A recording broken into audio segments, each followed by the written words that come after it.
नमस्कार, मी धनंजय धोंगडे, शिल्पनिदेशक 20 तंत्री, शासकीय औद्योगिक प्रशिक्षण संस्था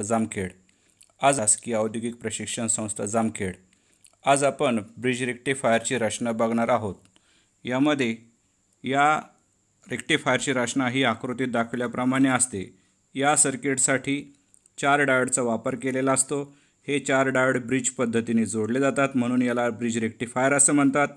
यामधील डायोड D1 आणि D3 यांचे ॲनोड एकत्र करून त्यामधून निगेटिव्ह टर्मिनल हे बाहेर काढले जाते, तर डायोड D2 आणि D4 यांचे कॅथोड एकत्र करून त्यापासून पॉझिटिव्ह टर्मिनल हे लोडसाठी बाहेर काढले जाते। डायोड D1 चा कॅथोड व डायोड D2 चा ॲनोड हे दोन्ही एकत्र करून या ठिकाणी ट्रान्सफॉर्मरच्या सेकंडरीचे एक टर्मिनल हे जोडले जाते, तर डायोड D3 चा कॅथोड व D4 चा ॲनोड हे एकत्र करून ट्रान्सफॉर्मरच्या सेकंडरीचे दुसरे टर्मिनल या ठिकाणी जोडले जाते।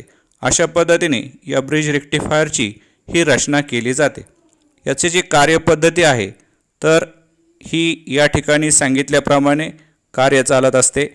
ज्यावेळेस आपण ट्रान्सफॉर्मरच्या सेकंडरीचे ए टर्मिनल पॉझिटिव्ह अर्ध्या सायकलला असतं, तेव्हा डायोड D2 आणि D3 हे दोन्ही फॉरवर्ड बायसला होतील आणि यावेळी करंट हा diode D2 load resistance, diode D3 आणि टर्मिनल व B अशा आकृती ब मध्ये दाखवल्याप्रमाणे या ठिकाणी आपला मार्ग पूर्ण करतील।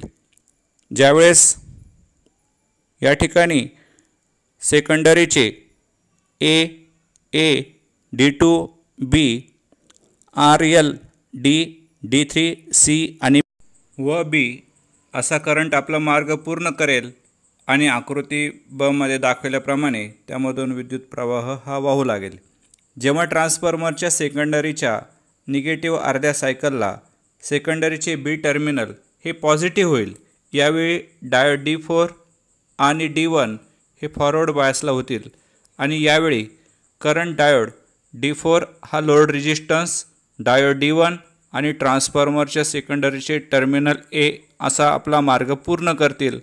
म्हणजेच सेकंडरीचे B C D4 B RL D D1 A असा करंट आपला मार्ग पूर्ण करेल।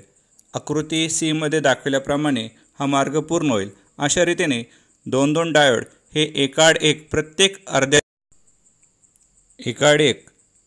प्रत्येक अर्ध्या सायकलला फॉरवर्ड बायसला होत त्यामधून करंट वाहील आणि त्यामुळे लोडमधून दोन्ही अर्ध्या सायकलला करंट वाहून या ठिकाणी फुल वेव्ह रेक्टिफिकेशन घडून येईल। धन्यवाद।